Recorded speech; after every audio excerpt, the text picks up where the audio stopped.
Well, welcome to Don't Know Much About, where curiosity kicks off the conversation. And today we're in for a real treat as I sit down for a conversation with Tabby Refael, a writer, a speaker, an award-winning columnist for the Jewish Journal of the Greater Los Angeles area. She has also written for the Los Angeles Magazine, Newsweek, and the Jerusalem Post. Now, Tabby was born in post-revolutionary Iran and came to the United States as a protected Jewish refugee. She's also a child survivor of the Iran-Iraq War. Tabby has served in the realm of Jewish nonprofit, leadership, pro-Israel public diplomacy, and Iranian American civic action for nearly 2 decades. But fun fact, Tabby and I went to high school together and wrote for our school newspaper. And another fun fact, because we both came to the United States as protected refugees, we spent time in Italy. So, welcome, Tabby, to Don't Know Much About. Wait a second. Hubi Chetori. Aliyah, which means I'm excellent. How are you? I'm great. Thanks so much for being here. So, my show, Don't Know Much About, has a tagline. And the tagline for my show is it all starts with a question. So, I have a question for you. Okay. All right. As my very first official guest, which is huge. I don't even know why you chose me. Well, hello. No, there's a lot of reasons. We'll get into all of them. Okay. All right. What is your tagline? Like, what summarizes you best? What would be your tagline? I think anyone who knows me knows how much I love two things, food and stories. So if I had a tagline, I guess it would be life is short, tell good stories, and eat the damn cake. Okay, that's very good. Life is short, tell good stories. Okay, well, and eat the cake. Don't forget. And eat the cake. Not fair. Yeah, that's something that I probably shouldn't be doing, but that's okay. So, Tabby, I know that you've been working for many years in the Jewish Journal telling stories, right? Humorous stories, sarcastic stories, like really amazing stories. So why do you believe that? Why is that your tagline? Like, what are these stories? Why do you believe stories are like the lifeline? That's such a good question. You're actually the first person who ever really asked me that question. You know that I've been writing for the Journal for 8 years, 6 of them weekly column. I think I have to take it really far back to the fact that I'm Persian, Iranian, whatever you want to call it.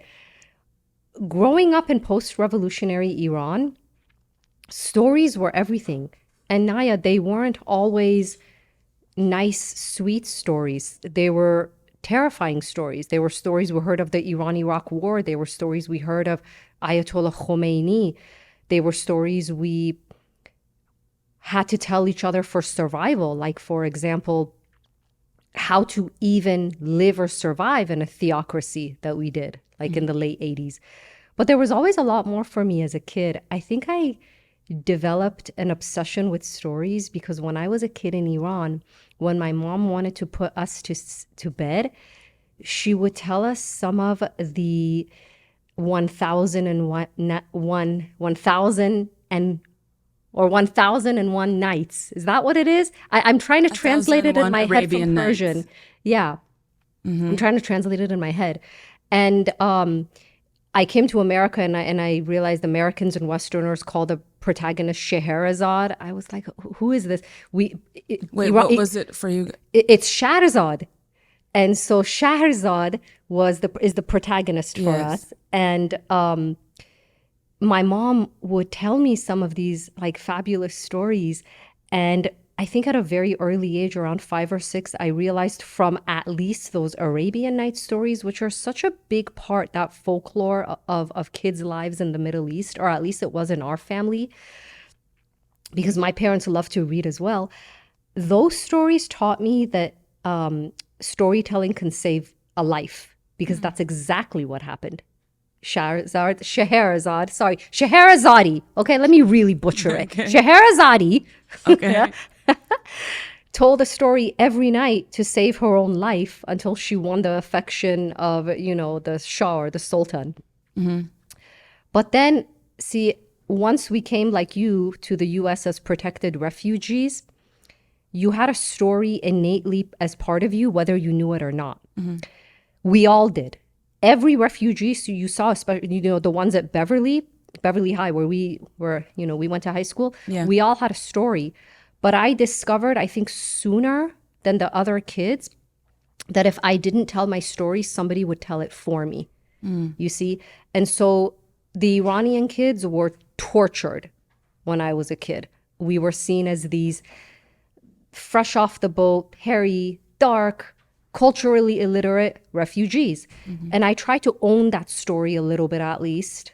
I couldn't deny what I looked like, but at least I could take it back a little bit and show the other kids that where they saw maybe like a refugee, there was another story of resilience. There was a story of seeing things in Iran that my American peers could have never even imagined, So I can get into it a little bit later on, some of these. Some things that you said really resonate with me.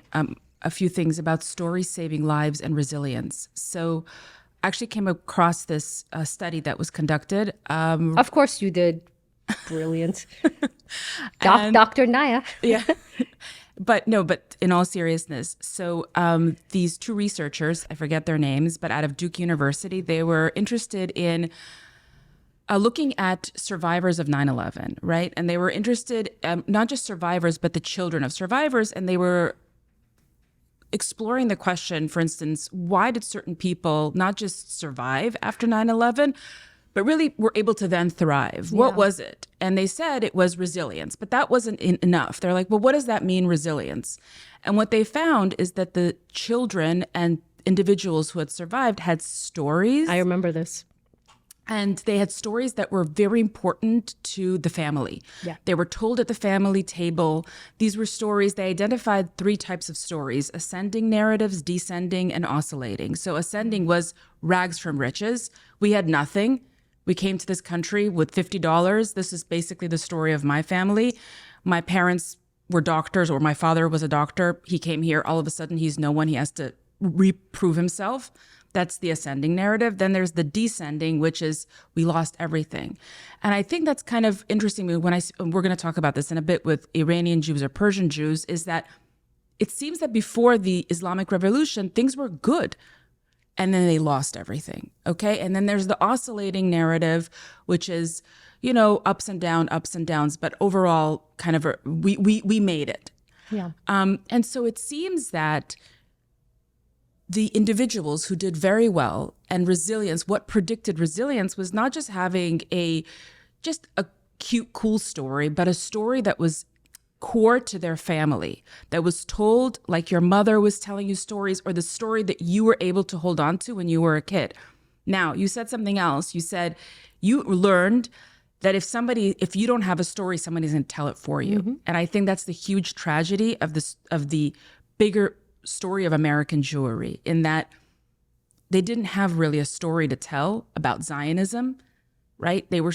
And so who told it for them? The anti-Zionists. Mm-hmm. And now we are having to fend off accusations of settler colonialism, racism, etc. So that's huge. But I want to go a little bit, something I really, really want to ask you is the following. Okay, so you and I both went to Beverly. Russian-speaking Jew. Iranians? How do Persian. Persian Jews or just Persian? Iranian Jews who speak Persian, or Persian Jews. You could call us, if there was a Persian tree where we all hung out, then we're Persian Jews. Okay, fine. You remember the tree? I actually don't. There was a tree? Just watch Clueless. It's in there. Really? Oh, wow. From the movie? I think so. Oh, wow. So anyway, at Beverly, this was my first encounter with a different type of Jew, right? Here I am from the former Soviet Union, which is now Ukraine. I come and I encounter a lot of Persian Jews. And one thing and you can correct me, this is the space where you could say, you know what, Naya, you're totally wrong. And again, I'm speaking for myself, but I think I have some authority to speak on Russian-speaking Jews. Of course you do. Some authority. So Russian-speaking Jews, we don't have a relationship with the former Soviet Union of nostalgia, of like, oh, it used to be a certain way, but then it just got bad. Pardon me for this, but it seems that the story of anti-Semitism is kind of embedded. It's entrenched within Russian civilization almost. It's not Even among your parents, Naya? what? Like you feel like your parents don't have sentimentality? Nothing. Or it's not They don't only your have- generation? I always like, Mom, I was growing up like, Mom, Dad, do you want to go visit your high school? Nothing. They had such a animosity towards Oh my gosh. their birthplace. Now, why am I saying this? Because in my encountering a lot Persian Jews, they have a very different relationship. Yes? Am I correct? 100%. And I even get into it. I get into these arguments with, like, I was at a Shabbat at Chabad years ago, I remember, and there was a Persian Jewish family. And they were saying Iran, they were like, look, it's not the people. The people of Iran are good. It's the government that's bad. And even today, in the recent Iran, Israel, and U.S. war, that confrontation, you would hear on social media a lot of people posting things like, you know, we stand with the Iranian people. Yeah. The Iranian people are the good. I have to tell you, I think with Russia, we don't have, at least I'm speaking from my limited, but at the same time, I do think I have some authority to speak on Russian-speaking Jews, that we don't really differentiate between the Russian people and the government. They're much more connected. So can you tell me about that? Yeah. Why am I asking? Because I remember at that Shabbat dinner, I would get into it with these Persian Jews. I'm like, but that's not your home. Your home is Israel. And they're like, no, but that is our home too. And I'm like, Russian Jews would never think that, you know, Ukraine is their home. Yeah. That's why if hearing it, what you're saying from my end, you saying you and your parents and anybody don't have a sentimental attachment to me goes right over my head, Naya. Because Jews date back to Persia/Iran about 2,700 years. We were there over 1,000 years before the arrival of Islam, right? That's huge. And I don't know if there was ever a golden age of Russian or Soviet Jewry, but that was a huge difference for us, especially in the 20th century. Iran had ghettos for Jews all over, from the big cities like, you know, Tehran to some of the smaller ones. I'm from Tehran, the capital city. And once those ghettos were opened and Jews were allowed to serve in the military and government positions and be industrialists, which they were, and really join the ranks of Iranian secular society, this is all before 1979, we had a golden age. And it might be that Soviet-era Jews back then never had a similar experience. And I think there came a point in the mid to late 20th century when Iranian Jews developed a warmer relationship with Shiite Iranian Muslims, because Iran is a 99% Shiite country, during that heavily westernized secular period, so that they could become a bit more friendly, be business partners, and so on. Was some lingering anti-Semitism always going to be there? Probably, especially because since the 1500s, from the Safavid dynasty, Persia/Iran, it changed its name into Iran officially in 1935. There was something among the population of a concept called nejasat, which in Persian means ritual purity, which I can never really explain to Westerners, which is that somebody is ritually impure, in this case, like the Jew. If you run into the Jew, you know, on the street, boom, he or she has ritually contaminated you. You know, if he or she touches your fruit at the bazaar, that grape is contaminated. You cannot sell it to the greater population. Are you saying that this is before 1935, or is 100%? This has been since around the 1500s at least. No, but right? Are you saying since Islam came into it? Later on. Okay. Yeah.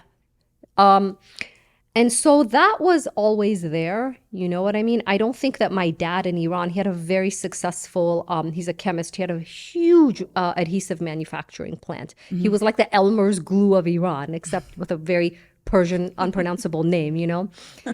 I don't think he would have looked at a lot of his Shiite Muslim colleagues and been like, well, these people accept me unconditionally and don't even see my religion. No, that wasn't the case. But at the same time, I don't think he would have viewed them with what, in my experience, was the same mistrust that Russian Jews, Ukrainian Jews viewed their non-Jewish citizens, which is that I could feel that this person sees me as a disdains me, sees me as an outsider. At least that's the feeling I got among friends like you and a lot of others from places like Ukraine and Russia, which was that we never really felt like part of that society.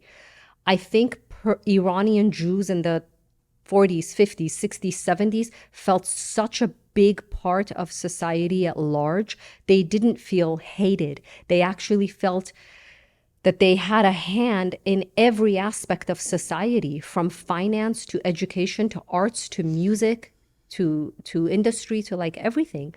But see, that's what makes it, it makes it very difficult for me to understand, because if you look at German Jewry pre-World War II, German Jewry was also, if you look, they were very successful, very represented in the most high-ranking positions in finance, in medicine, in academia, in teaching, pharmacy. They very overrepresented, and you could say they were doing very, very well. But there was a huge difference. Can I stop you for a sec? Yeah.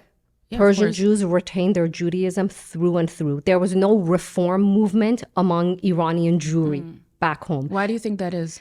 Because we're a traditional Middle Eastern Jewish community. Friday nights, your rear end is at home for Shabbat dinner. You're not at the movies. I wasn't allowed out clubbing. Not that I would have been cool enough to have tried it anyways. You and I were both in the AP circle of like Beverly people, Right. AP classes. But we are so traditionally Jewish. And part of it is because, remember, in a country that's 99% Shiite Muslim, whether it's practicing or not, there is no intermarriage for you, okay? There is no German Jewry level of, you keep the mezuzah inside the house. You eat whatever you want outside of the house. You're a Jew inside and non-Jew outside. Iranian society never really let us do that anyways. And listen, we're talking about 2,700 years. And I may get some flack from what I'm about to say, but Yes. No, sorry, go ahead. Persian history and society and culture, I'm not saying Muslim, I'm saying Persian, dating back to Cyrus the Great and to the Zoroastrians and to the Ferdowsi and the poets who wrote about wine much more than they should have. This stuff is ingrained into Persian DNA, especially into the Jewish DNA. And so I don't know if German Jewry in the 1800s had a love affair beyond an intellectual point. I'm talking from the heart into German culture. I know intellectually it was there. I know they identified. Iranian Jews love Iran from a very visceral place of the heart. And the only way I can describe it is growing up in the 90s, there were so many Persians in exile, Muslim secular Persians, producers and musicians and TV folks, and they came to LA, the hub, Tehrangeles, and they started what? They started broadcast channels, and we had like, PTV. We had MTV, we had PTV. It was literally Persian TV. I mean, that wasn't the name of it, but like day and night, it played Persian music videos. And if you've never seen a Persian music video, I highly recommend you check it out with a bag of popcorn. It's the best. I have not. My mom would sit, and I'm trying to grow up as this like, ugly, hairy refugee in the 90s. There's no other way to put it. Okay. And she's sitting there Sunday mornings watching her stories, her shows. It was called Jam Jam. And they're showing these nostalgic videos of Iran, the Caspian Sea, and, the mountains in Tehran and the waterfalls. And she's sitting there sobbing. And this is actually, I'm working on I have the manuscript. I've written what I think can only be described as a comedic memoir of what it was like for me to have grown up in Iran and then in America. And I write about this, that I was so desperate to acclimate to America, because you remember, you either acclimated or you were really left behind and bad, right? Yes. As what? The fob, as the fresh off the boat person who you were just left behind. Yeah. And I'm sitting there watching my mother sob over videos of Iran. You see, it was everything. Our whole family history was right in that moment. I don't know if you and your family felt robbed of your former country. Iranian Jews felt our former country was ripped out of our hands. even I sitting here with you, I wasn't supposed to be here. I actually hope that every single Persian Jew who's listening to me in the Southern California area and some in New York and Baltimore and Canada are hearing me when I say, I really hope you appreciate we were not meant to be here in the West. We are a glitch. Something went completely haywire. 2,700 years of Jews in the greater Persian Empire, whether you were Iraqi Jews, Iranian Jews, whatever, Afghan Jews. Sometimes really ask myself, I say, Tabby, what the hell are you doing here? Right? I'm seeing older Iranian Jews, people's grandparents, aunts, uncles. Every other week, another friend's grandparent passes away. They're posting on social media about it. Mm-hmm. And here I am, the bigger picture, for better or worse, storyteller. That's kind of where my mind goes. And I think, Naya, another one. Here is another one that we are, another kind of elderly Persian Jew ripped from their soil, looking back toward the east. See, Persian Jews look toward the east, as we say, toward Jerusalem. But we also look back at the east toward Iran. And I know that may not settle well with you. And that's okay. That's why I love this interaction. I don't want to sit here and speak with somebody who agrees with me. Every time another friend posts that their beloved grandmother passed away, funeral service are at, Eden Memorial and Simi Valley, wherever. I'm sitting here thinking, this was a glitch. This person was born on the soil of Persia/Iran, where they should have, after 100 years, passed away and been buried. This somehow, it's almost not right. You're right. This is a bit.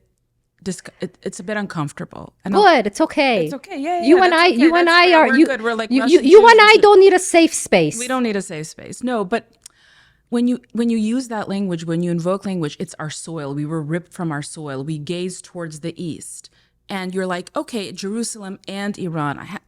This is a glitch. We were supposed. Are you saying that had there not been an Islamic revolution, Iranian Jews would just stay in Iran and not long for Israel? Yes. And there are two reasons for that. Things were good in Iran. People don't understand, you do. People don't understand that Iran was not an Arab country and has never been an Arab country. I wrote a couple of weeks ago for the Jewish Journal, I said the fastest way to get punched in the face is to call an Iranian an Arab by accident. Of course, they're Persian. It's a different... We're Persian. Right?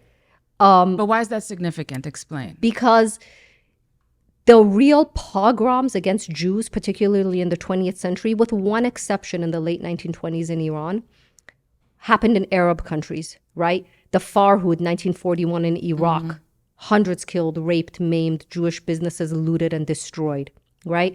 And then later on, you get into the 50s, more in Iraq. You get into the late 60s with the Six-Day War, Syria, Libya. I have a friend whose family was almost burned alive on a bus trying to escape Libya, a Jewish family during the 1967 war. Persian Jews had none of this. The Shah was a secular, reformist, westernizing, obsessed. Right. His father, Reza Shah, who was in power from 1925 to 1941, was so obsessed with Western secularism. He did something which later on actually came back to haunt him. He banished the fanatic Shiite clerics to the fringes, literally exiled them out to the fringes of like the country and in society. His father, Reza Shah, from what I read, was such an obsessive secularist and Westernist. He was the Ataturk. He was the Ataturk of Iran, Reza Shah. He forbid anyone from taking pictures of camels and putting them on postcards that tourists then sent home, right? That's to how like much Western he was pro-Western and wanted 100%. To he banned the hijab. Create a myth of right. He banned hijab, right? And so, number one, no, Iran's not an Arab country, and the Jewish community in Iran didn't have that experience of the Arab Jew, of the Jews in Arab countries. I don't like the term Arab Jews, actually. Number one. Number two, Jews in Iran did have two waves of aliyah where they immigrated permanently to Israel. In the late 1800s, when word came that, hey, they're resettling Zion, Zion, this land of Zion, right? And then again, in around the late 40s, 1950s, after the reestablishment of the modern state of Israel. But something happened, and I want to tell you an inside story because it's actually really important. You're talking about some families the ones who made aliyah in those periods may have not been doing well financially anyways. So they decided, we're going to take our chances and go to Eretz. Eretz is what Persian Jews call Israel. And I sometimes can't say that without starting to cry. But we call it, like you run into someone, you go, oh, you're going to Eretz tomorrow. Oh, really? Okay. Yes. You know, we are deeply, deeply Zionistic. It's just that I think the Zionism of a Persian Jew, if I had to give it to you in a soundbite, before the revolution. Yeah. After the revolution, Zionism became a capital offense. The Zionism of a Persian Jew before 1979 was not predicated on a desperate survivalist need to escape fanatic Muslim pogroms. It was based on a free choice of decades of yearning toward what? Zion and Jerusalem. And so these families went in the 1890s or so, and then again in the 40s and 50s. But you know what they found, Naya? Whereas some of them were already experiencing maybe poverty in Iran, they looked like wealthy sheikhs when they arrived in Israel because of the unbelievable poverty, as you know, especially for the Mizrahi and Sephardic communities and those tents that they literally, you know, put for them. I mean, it wasn't good, you know, in a lot of those ways. And so what you had is, and this is documented in a lot of the Iranian Jewish history books, you have those early Persian Jewish families who made aliyah write letters back home to their loved ones in Israel, not in some not in some like clandestine way. You know what I mean? They weren't living in Iraq. Like, there was a de facto Israeli embassy in Tehran during the time of the Shah. There were hundreds of Israeli architects on the ground building Tehran and ports and other places. It was unbelievable. But they went in and they wrote these postcards, but they knew that the Israeli government at the time, the nascent government in like the, you know, especially in the late 40s, early 50s, had some insecurities and was reading the mail that was being sent out of the country too. So they would write these postcards being like, everything is beautiful in Eretz. And I'm not saying it's not. Okay? No, but they meant it. Yes and no. But then they would write something like, send Yaakov over, you know, after he is married. Okay, what does that mean, right? They couldn't outright come and say, don't come here right now. The country is too young. And especially if you're not Ashkenazi, it's going to be much really harder for you. Like, don't come here right now. They couldn't say any of that. So the family who receives this postcard in Iran opens it and goes, okay, don't send Yaakov until he's 20. Yaakov was their infant baby. You know? Wow. And but the Israeli government didn't know. Maybe Yaakov could have been 19 in their eyes, right? Wow. And so it was based on this real life kind of like, listen, if you're in Iran, if the Shah is being good to the Jews, there's, you know, de facto relations with Israel, and you've probably even got a servant or two working for you in your house, let the nascent Jewish states, you know, prove itself.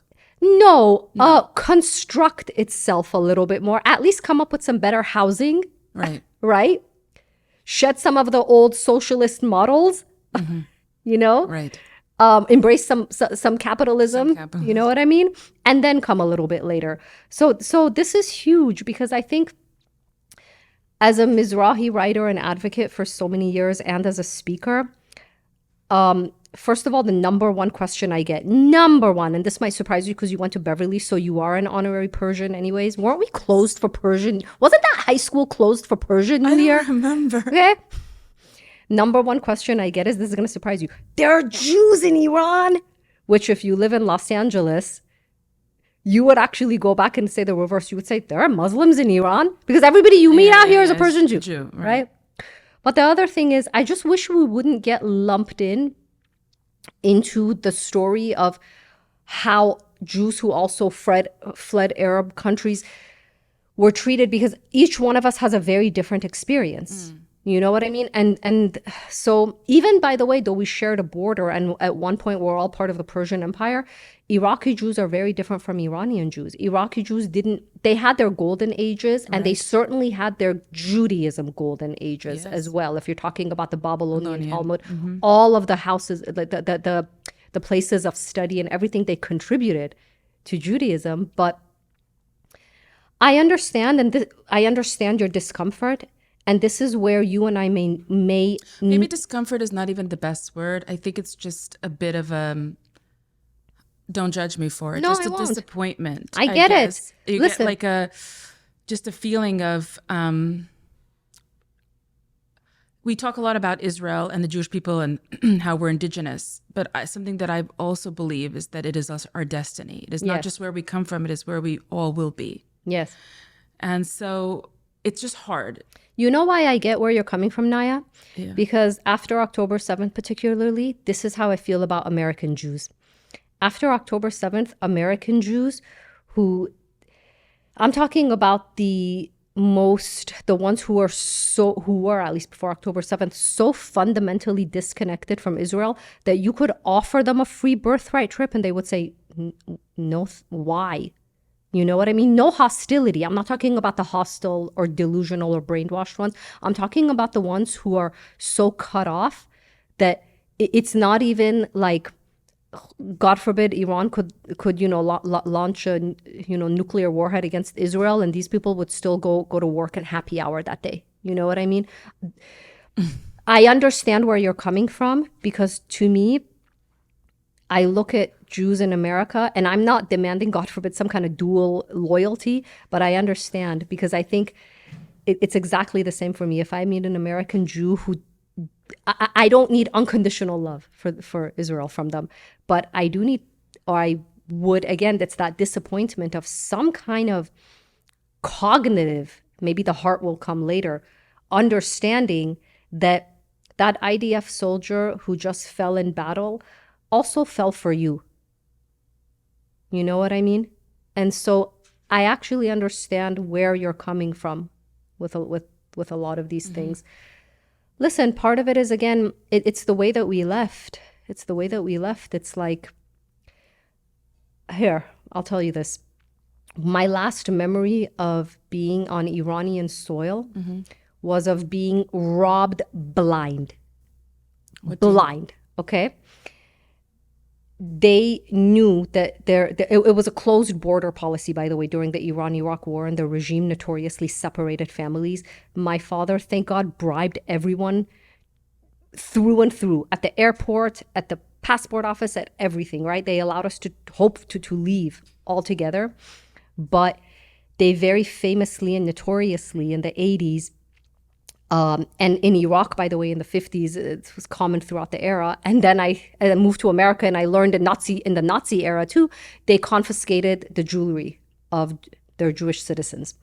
And so my last memory of being at the airport in Tehran as a little girl with my mandatory hijab, with my mom telling me, don't tell anybody we're going to go to America, right? Which, as you know, because we were in Italy together in a refugee displacement town, we didn't go straight there, but we were on our way. And my mom put all of her wonderful heirloom jewelry and Iranian gold. Iranian gold is like, it doesn't look like other gold. Like I recognize Indian gold, but Iranian gold is special. Like, her turquoise pieces, everything. She put it on my older sister, who was probably like 9 at the time, okay? And, we were all covered up, remember, because mandatory, whether you're Jewish or Muslim or anybody else, you have to be covered up in your Islamic, clothing and your head garb. And we called it a manteau, which is French, like for your, long jacket and everything. So my sister's covered up at the airport. And I also had one little piece of jewelry to my name. It was a little gold charm that my maternal grandmother, may she rest in peace, gave me before I never saw her again after we left. And this woman comes up and she checks my mother for any jewelry. Well, my mom, she knew that they would check the adults. And so no, she's not, she doesn't have any of it on her. And by the way, my mom's parents had escaped already and made aliyah to Israel.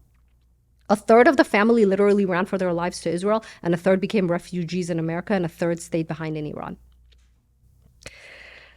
And my last memory is of this woman. She was so scary, covered in head to toe in her, like, big hijab. And she looks down at my sister and she's like, "Sister of the Islamic Republic, is there anything else you want to tell me?" This woman is standing between us and that gate. You understand? That gate was like the gate to like the Garden of Eden. Like, please let me through. Please let me get on that plane. Right, if you ever saw the movie Argo, long story short, my sister was outed. Now, they took everything, okay? When I got married, sometimes Persians throw these elaborate, it's called a namzadi, engagement parties where they give you your heirloom jewelry. They had nothing to give me, my parents. It was all taken except for my little charm, which is saved for the book and for another time. But I escaped miraculously with it. But like you see how when your last memory is of your jewelry, and I know we have to wrap up, but your jewelry literally being taken from you, you were robbed of something, weren't you? And so you are gonna have one look back, maybe yes, with resentment for the regime, but Naya, what I've learned is that hating something is actually on the other side of the coin of loving it. And as long as you do hate something, you're still in it. You're still connected. Absolutely, absolutely. Look, very rich content. I wish we had more time. I really, really do. I want to tell you something that when you're talking about, for instance, Russian-speaking Jews, there is a definite emotional connection. And a very important historian wrote a book called The Jewish Century. His name is Yuri Slyoskin. He wrote the book, I think, in the early 2000s, but it was a study of Russian Jewish culture. Wow. And he talked about that Russian Jews, he coined this term, they converted to the Russian faith. Wow. And how they converted to the Russian faith is that the Jewish person in Russia or the Soviet Union knew by heart Pushkin, who's the national poet of Russia. He's like the Shakespeare. Yes. They knew Pushkin, they knew Tolstoy, they knew that they better than their Russian non-Jewish neighbors. Wow. Why? Well, they wanted to prove themselves so much, but they fell in love. So we have like this writer, Isaac Babel, who writes about his childhood in Odessa and writes about his love affair with Russian literature. And he's a very vexed relationship to his Judaism because he desperately wants to belong and he wants to be Russian. So he learns Russian literature. So he learns by heart Pushkin and recites it better than any Russian can. So there's definitely that connection. But I hear what you're saying, and what's interesting also in your the way that you're constructing the story of Iranian Jewry is that when you look at Jews and Jewish behavior, when does Jewish pride emerge? A lot of there's push-pull factors. A push factor is anti-Semitism.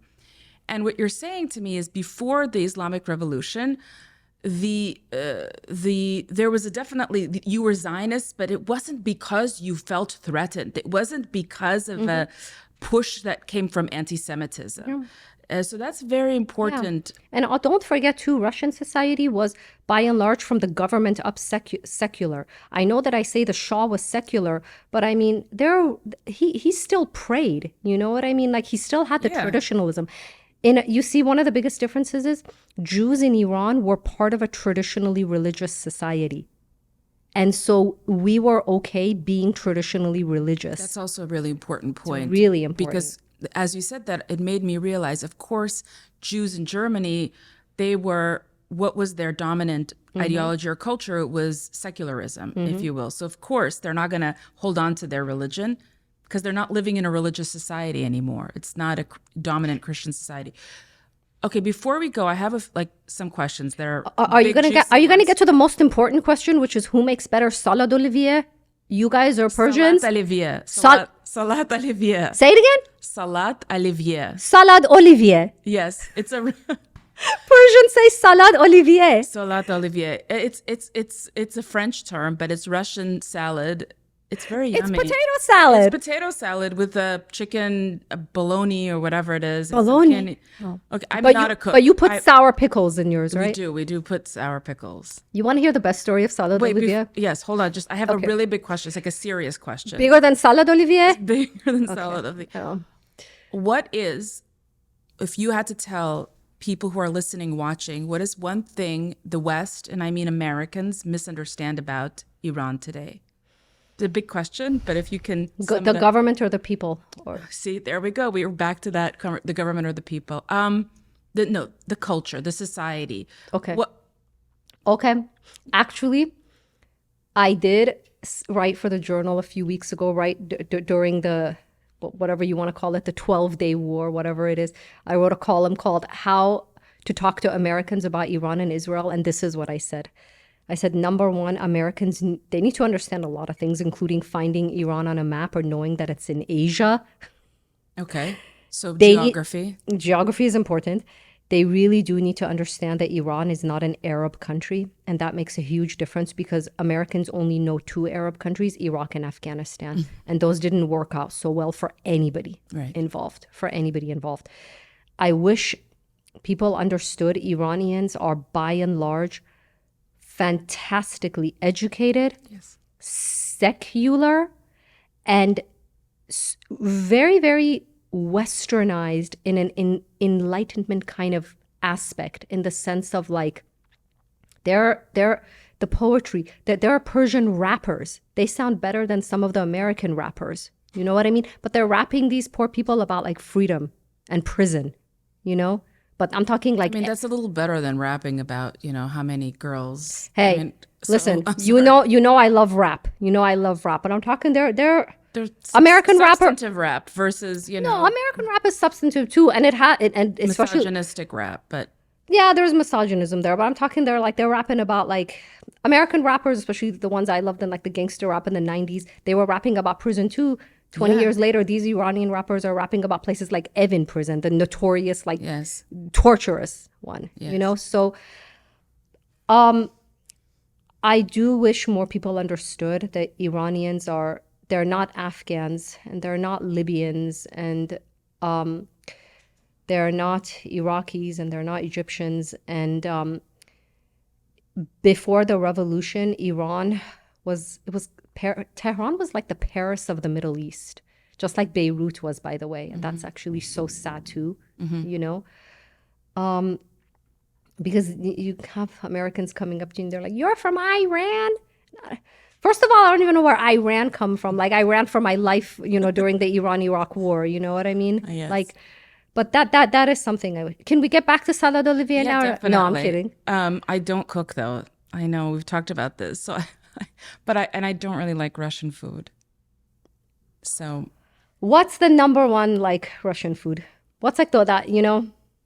Oh my God! I guess like Borch, which is like a Russian, like the beet soup. We had that in Iran. My mom she talks about borscht. I'm like, how do you know borscht? You're Persian, and I guess it made its way into there.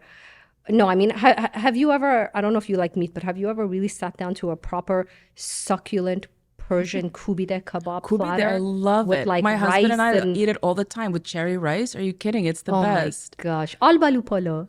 That's what it's called. The cherry rice. Oh, it's so good. Absolutely, yes, I love it. Gosh, Naya, can I ask you something? Yes.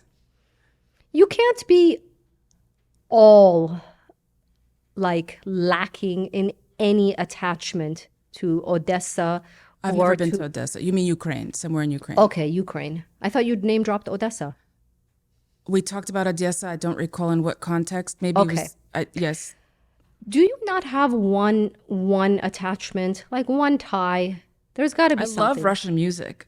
I love Russian music. Okay. Oh my God. When I go, by the way, when we immigrated to America, there was the phenomenon of the Russian restaurant, which was that all the Russians opened the restaurants. There was the food, and then there was the band, and they played the songs that, it's like a time capsule. Persians have that too. Right? It was like the 90s. Oh, yeah. And the late 80s, what was hot in the Soviet Union. And we were playing it for like 10 years. I put that on for my kids. My kids know how to screw in light bulbs. Only the old school stuff. Only the old school stuff, though. I don't like this new crap. I've tried with my son. He thinks it's terrible. So. Well, what do you like about Russian music? This is going to sound crazy, but like my soul connects with it. I get it. Don't make. I know what you're saying, but what? We're booking you a flight to Moscow. You're going to be the new ambassador. No.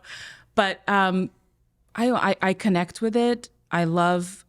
Listen, what do you think? I went and got a PhD in Russian literature. You see? You can't deny that there are certain beautiful things about the culture, but you're. Do you feel it? Do you feel Jewish at your core? Which I do too. And I fight with, by the way, with all my students. I teach, right? So a lot of my students are Syrian Jews and Iraqi Jews and Persian Jews and Russian Jews, and we go around the room and they're like, I'm Syrian, I'm Iraqi, I'm Persian. I'm like, no, you're Jewish. They're like, no, I'm Syrian. I'm like, no, you're not Syrian. It's terrible. I'm telling them who they are, right? It's just horrible. And they say to me, but you're Ukrainian. I said, no, I'm not Ukrainian. Let me put your mind at ease. They say that because they're in America, and they know even if they were born here and they have names like Jaden and Tiffany and Madison and whatever. Nothing against those names. I'm just saying. Okay, I'm just saying. They know in their heart of hearts that they're different from Americans who I don't know, the NASCAR watch. I mean, have you ever met a Persian dad who watches NASCAR? No, there's a reason. You know what I mean? Like they understand their difference. What I'm trying to tell you is, I think not having met them, I think they're defining themselves by the fact that they're here in America. But I can guarantee you that if they were back in Iran and you asked them, they would say, well, probably first, like, I'm Jewish, just so you understood. You know, the Persians back in the day in Iran used to come up to each other very famously and go to each other on the streets in cities all over Iran. You never knew exactly who was Muslim or Jewish, and you wanted to know. And so they would come up to each other and go, excuse me, ben evri. And if you were a Muslim Iranian, you would go, chi, bebakhshin, which means excuse me, what? And you'd go, oh, nothing, and you'd move on your way. But if you were Ivri, right? Are you a Jew? Are you the son of a Jew?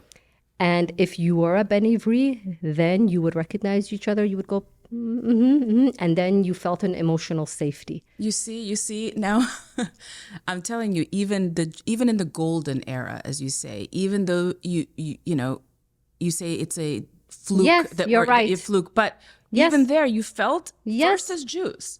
Yes, because society didn't allow that. By the way, can we please turn this into more than this wonderful podcast? I feel like you and I need to be on stage on a panel, like not on a panel, but like on a one-on-one. Can we turn this into something like bigger too? Sorry to put you on the spot, but like I could talk to you a lot about this. I know we need. I don't want to finish even talking to you right now. I know. Let's go get some kebab and keep talking. I'm like, no. I just want you to know, though, the person, and I don't know if this is a Russian thing, but I will never forgive the person who decided to add green peas, you know, those little round ones, to Persian salad, Olivier. I think it's unforgivable. Oh was God, that you make guys? The best. Are you kidding? That's you guys? I don't know who it was. I listen, but I love it. You're like having that smooth, rich, potatoey, fluffy like texture, and then this one random little pea. Yeah. You know, I'm just saying. I mean, if there's like some pea union out there who's gonna come cancel me, I don't know what. You guys love your dill too. Yes, we do. I mean, everything sour. We love. By the way, I don't know if you've tried pickled tomatoes. That's also pickled you see the look watermelon. on my face right now? Yeah, I saw the look Did you on say your pickled face. Watermelon? Pickled watermelon. My grandmother is gonna roll over in her. I don't like pickled it watermelon. Pickled watermelon. What do they pickle it? What's the brine? I don't know. I'm not I don't. But yeah, it's like a staple on our table. Pickled watermelon? Yes. Does it stay crispy? I'm not sure. I've never even tried it. I've never even tried it. To me, but it's very dominant part of Russian It sounds like cuisine. a gateway pickle. Like if you have pickled watermelon, you may start hallucinating and doing other things, you know? Yeah, it's like that. That's exactly how I feel, because I don't touch it. It's kind of, yeah. You remember being in Italy? Remember being in Italy and the only two residents of La Dispoli were the Persian refugees and the Russian refugees? Yes. We sat in the park and nobody would hire us because we didn't have our papers and we didn't speak Italian. Like we literally were slightly useless, which was so sad because back in our host countries, we were like, again, you know, the doctors and the engineers and the chemists. Yes. And like, all I remember, my mom was quanto costo, like how much does this cost? I would follow my mom to market. So I learned quanto costo is how much does something cost. I started learning Italian because we were in La Dispoli. We were stuck there for 8.5 months. It was a long time. Oh, wow. So I started learning Italian and then I arrived in America all out of my head. like Yeah, I don't gone know. because I had to catch up with the Americans. I want to tell you, I have a special place in my heart for, as you call them, Russian speaking Jews. I really have a special place in my Why? heart. Tell Gosh, no me. one's ever asked me that. No one's ever asked me that before. I feel like Jews from the Middle East, you guys have seen things that completely inform the reality, not perception, the reality with which you see America. I don't think Americans see America with clarity the way that those of us who are now American citizens but who were born in repressive states see America. I think you and I have more reality about America than, I'm sorry to say, than American-born Americans. So number one, I love your clarity, because I know if anybody comes up to Naya and says that this leader is a fascist, you're going to be like, "Yeah, okay, Yeah, let me tell you. Let me tell you. hold my beer, hold my vodka. Let me tell you about like fascism, right?" Right. Number one. Number two, calling everybody and their mother, again, tyrants, fascists, even the anti-Semitism that we saw. But really, like, I love your resilience. I love your resilience. I'll tell you, sometimes it's not easy for me because unlike you guys, Persians are almost annoyingly sentimental, nostalgic. Like we are, you know what I mean? Like we are. How much more I mean, the nostalgic? way you spoke about the gold, I don't know if you even were aware, you were saying our gold looks different. And there was just It a does, sense damn of it. sentimentality even towards these objects. It does, damn it. Listen, Persians are so sentimental. We literally took roses, crushed them, watered them, and added them to water. Are you a rose water fan? You're in life. You either I hate, never love, even know what that is. you don't even know what rose water is. I mean, I've Some heard of it. people I don't say it tastes understand. like your grandmother. I love it. I love it. Okay, Well, you drink it? you add it to a lot of things: rice, tea, and then famously rose water. And I want to tell you, God rest his soul, my late uncle Mansour, who escaped. Well, he had to escape Iran. The regime was looking for him because he said some anti-Khomeini statements. He was a very well-known doctor back in Iran. He escaped and made aliyah, and then years later, when we reunited with him in Israel on a trip, he picked up my mom and I up from Ben Gurion Airport. Still so Persian, Naya. Still so Persian. We call it a felask, which now I realize is the fobbiest way of calling it. It was a flask, a thermos. He picked us up from Ben Gurion with a flask of Persian rose water, sweetened and with chia seeds. The smell of that, and then he played his Persian old school 80s cassettes and his cassette tape. This is like the 2000s at this point. That's all you need to know, I think, about like the Persian Jewish experience. You know what I mean? Here's a man, he lived in Jerusalem, drinking his Persian water and listened to his music, but there he is. He's in Jerusalem, you know?